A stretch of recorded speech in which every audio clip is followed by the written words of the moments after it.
मित्रों, अभी प्रकाश जावड़ेकर जी ने आपसे चिदंबरम की दृष्टि से कुछ विषयों पर प्रकाश डाला है। आज जिस विषय पर हम भारतीय जनता पार्टी की प्रतिक्रिया दे रहे हैं वह कुल मिलाकर के कल की टिप्पणी से उत्पन्न स्थिति के बारे में है। मित्रों, जहाँ तक कांग्रेस पार्टी का सवाल है, हम मानते हैं कि Congress party is an intolerant fascist party which does not believe and adhere in the basic principles of democracy. Congress party आलोचना सुनने की बात उसे कभी गवारा नहीं है। इतिहास इस बात का साक्षी है कि जब जब सच्चाई कांग्रेस पार्टी के बारे में टिप्पणी की गई है वो हमेशा ही उसको दबाने की कोशिश और जो कोई ये आवाज़ उठाता है उसके तरफ जोर ज़बरदस्ती करने की कोशिश कांग्रेस पार्टी करती रही है।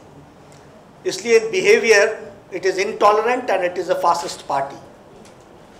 अगर हम पार्लियामेंट की बात लें तो जब विंटर सेशन में हम लोगों ने 2G स्पेक्ट्रम का विषय, आदर्श सोसाइटी का घोटाला और CWG की बात उठाई थी तो इनटॉलरेंट कांग्रेस ने पार्लियामेंट में जिस तरीके से बिहेव किया था वो हम सबके सामने है। दूसरी बात, उनकी बात मानो तो अच्छे दोस्त हो, अगर उनके रास्ते से उससे प्रतिक्रिया करो या उससे अलग हटो तो आप देशद्रोही तक हो जाते हो। अन्ना हजारे को पहले उन्होंने उनके साथ बातचीत का दौर चलाया और बाद में जब उनकी बातचीत कहीं चली नहीं तो उनको तानाशाह तक कह दिया। उसी तरीके से योग गुरु रामदेव जब दिल्ली आए तो 4 कैबिनेट के मंत्री उनका खैर मकदम करने, स्वागत करने एयरपोर्ट पहुंचे, बातचीत की। जब बातचीत बनी नहीं तो उनको कहीं ढोंगी, कहीं पाखंडी और यहाँ तक कि उनको ठग कह दिया। और इतना ही नहीं, कोर्सिव मेजर्स को अडॉप्ट करना, हर एक तरीके के एक्टिविटीज़ को सरकार के अपने विभिन्न अंगों को, अपने डिपार्टमेंट्स को एक्टिवेट करते हुए उनके ऊपर कोर्सिव मेजर्स को इस्तेमाल करना, यह कांग्रेस की रीति रही है। कल हमारे राष्ट्रीय अध्यक्ष नितिन गडकरी जी ने जो सोनिया गांधी जी के करप्शन को फाइट करने के विषय पर जो टिप्पणी की वो बहुत ही सटीक टिप्पणी है। It is an apt, very, very apt observation, and it is factual. Congress party corruption के प्रति लड़ने के लिए और सोनिया गांधी करप्शन के प्रति लड़ने के लिए बिल्कुल ईमानदार नहीं है। The Gandhi family and the Congress party is not honest to fight and eradicate corruption. और इसलिए जो वो कंपैरिजन किया गया, it is a very apt comparison, बहुत सटीक टिप्पणी है और सटीक टिप्पणी सटीक जगह पर जाकर लगी है। सच्चाई कड़वी होती है और सच्चाई कड़वी होने के कारण उसमें चुभन पैदा होती है। ये उनको चुभा है, कांग्रेस पार्टी को चुभी है ये बात। यह इस बात का उद्योतक है कि वह सच्चाई से जुड़ा हुआ विषय है और यह कहना कि यह कोई हल्की राजनीति है, घटिया राजनीति है, ये उनके इनटॉलरेंस का और साथ ही साथ उनके राजनीतिक प्रजातांत्रिक कार्यशैली पर उनकी क्या मानसिक विवेचना है, इसका वो उद्योतक है। गटर की राजनीति कहना यह कहीं ना कहीं उनके माइंडसेट को रिफ्लेक्ट करता है। The terminology used by them, ये शब्द बार बार वो अपने दैनिक जीवन में इस्तेमाल करते होंगे इसलिए यह शब्द का प्रयोग उन्होंने किया है। माफी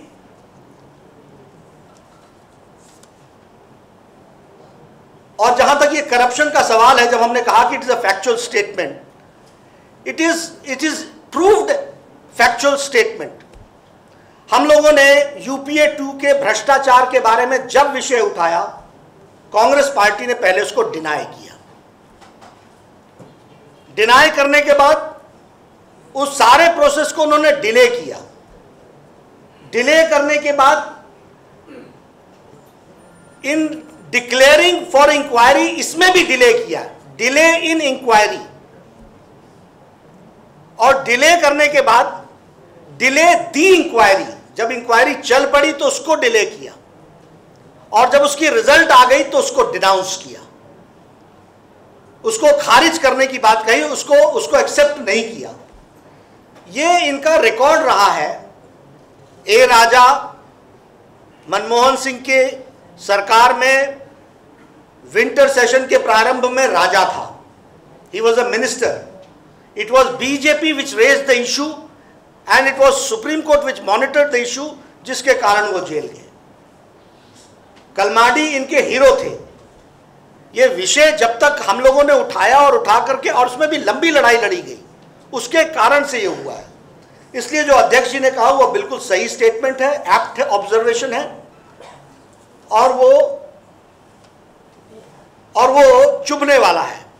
हसन अली का विषय है, हसन अली के विषय को ये डिनाई करते रहे। बाद में सुप्रीम कोर्ट के एक्टिवेट होने पर और हम लोगों की आवाज उठाने पर उस पर वो एक्शन में आए। इसलिए सोनिया गांधी का करप्शन के साथ लड़ाई लड़ना ये हास्यास्पद है, और साथ ही साथ जो उनका कंपैरिजन किया गया वो बहुत ही एप्ट कंपैरिजन था। जहां तक माफी मांगने का सवाल है, भारतीय जनता पार्टी को संस्कृति के बारे में बताने की कोई आवश्यकता नहीं है, क्योंकि भारतीय जनता पार्टी प्रजातांत्रिक मूल्यों की रक्षा करने के लिए हमेशा आगे आई है, और साथ ही साथ भारत की संस्कृति की रक्षा करने के लिए भी भारतीय जनता पार्टी हमेशा अग्रसर रही है। इसलिए हमें बताने की जरूरत नहीं है। जहां तक माफी मांगने का सवाल है, तो कांग्रेस पार्टी माफी मांगे, जिनके बयान में आपको याद दिलाना चाहता हूं। कांग्रेस पार्टी का बयान है, मौत के सौदागर। माफी मांगना है तो इस वाक्य के लिए माफी मांगना चाहिए। आदमखोर के हक कहा कांग्रेस पार्टी ने। माफी मांगना है तो इस विषय के लिए माफी मांगना चाहिए। एक लोकप्रिय मुख्यमंत्री को दाऊद इब्राहिम कहा कांग्रेस पार्टी ने। अगर माफी मांगना है तो कांग्रेस पार्टी को माफी मांगना चाहिए इस विषय पर। संसद के बाहर और अंदर जिस तरीके से लोकतंत्र की अवमानना की गई है और करने का प्रयास किया है कांग्रेस पार्टी ने, उस पर उसको माफी मांगनी चाहिए। जब देशभक्ति से ओतप्रोत हमारे नेता कहीं नाचते हैं और कहीं उस विषय को तो उसको गलत ढंग से पेश करके नचनिया पार्टी कहने वाली बात कहते हैं, माफी मांगनी चाहिए, उनको मांगनी चाहिए जिनकी मानसिकता इस तरीके की है। अभी रामलीला मैदान में जो रावण लीला हुई और जिसमें हमने कहा कि किसी भी आईपीसी के और किसी भी पुलिस एक्शन में यह नहीं कहा गया है कि अश्रु गैस चारों तरफ से जनता को घेर करके अश्रु गैस छोड़ा जाए। This is against the police manual. उन्होंने बंद टेंट में लेडीज और बच्चों को जिस तरीके से अश्रु गैस के गोले छेड़ करके घेर करके जो एक्शन किया, उसके लिए सारे देश से कांग्रेस पार्टी को माफी मांगनी चाहिए। They should apologise. साधु संतों पर जिस तरीके से उन्होंने टिप्पणी की है और जिस तरीके का उनका व्यवहार रहा है, उस विषय पर उनको माफी मांगनी चाहिए। इसलिए अगर ऐसे मैं कहूं तो बड़ी लंबी लिस्ट है। अफजल गुरु के डेथ सेंटेंस को इंप्लीमेंट करने में जो टाल मटोल कर रहे हैं, उस पर माफी मांगनी चाहिए कांग्रेस पार्टी को। अलगाववादियों को जो प्रोत्साहित करते हैं, उस पर माफी मांगनी चाहिए कांग्रेस पार्टी को। दिल्ली में सत्ता के नजदीक उनके नाक के नीचे सेपरेटिस्ट फोर्सेस आकर के सेसेशनिस्ट एक्टिविटी करते हैं और उस पर कांग्रेस पार्टी नरम रहती है, इस पर माफी मांगनी चाहिए कांग्रेस पार्टी को। इसलिए भारतीय जनता पार्टी जहां प्रजातांत्रिक वैल्यूज को हमेशा बचा करके और उसको संभाल करके रखते हुए उसकी गरिमा को संभाल करके विषयों को रखती रही है, कांग्रेस पार्टी को चुभन हुई है, हम चुभन को समझ सकते हैं। और इसके साथ साथ हम ये महसूस करते हैं कि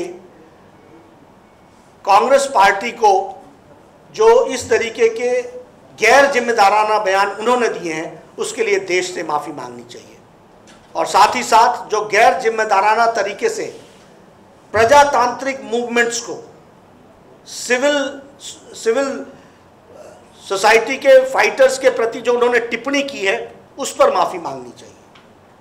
जहाँ तक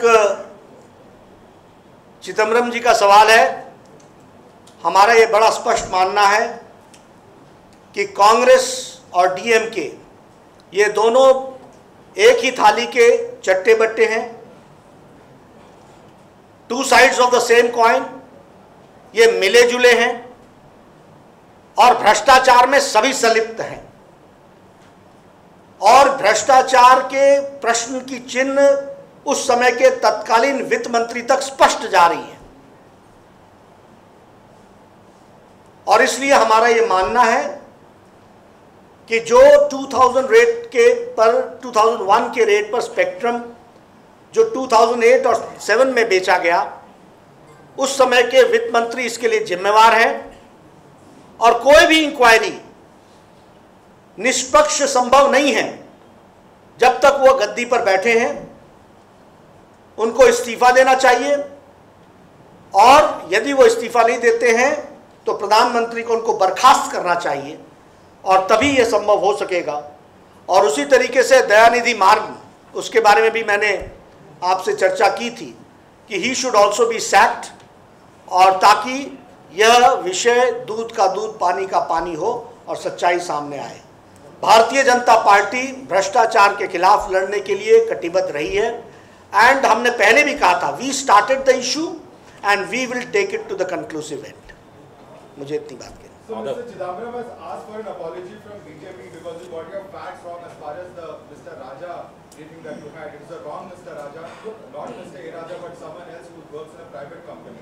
He said you got your facts completely wrong, and he has asked for an apology from BJP. Will you apologize? Mr. Javadekar has just now given an answer to that question, पर मेरे तरफ से ये कहना है कि तू इधर उधर की बात न कर, तू ये बता कि कारवां लुटा तो लुटा। इसलिए थैंक यू जी। अखिलेश जी,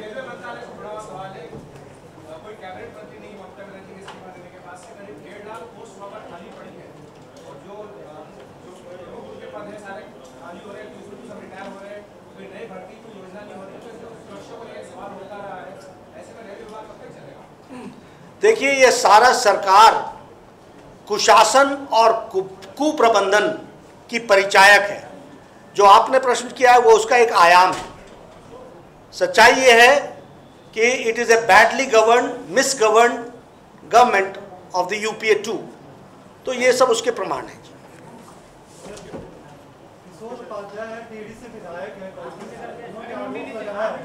उत्तराखंड के सीएम का हाथ जो है वो स्वामी विवेकानंद को मारने में है, और वो रामदेव को भी मारना चाहते हैं ताकि उनको जल्दी से हटाते रहें। उत्तराखंड के मुख्यमंत्री जी ने पारदर्शिता के साथ हर किस्म की इंक्वायरी की बात कही, और निगमानंद जी के विषय को सीबीआई को सौंपा है। शायद इससे ऊंचा प्रजातांत्रिक उदाहरण कोई नहीं हो सकता। Thank you sir.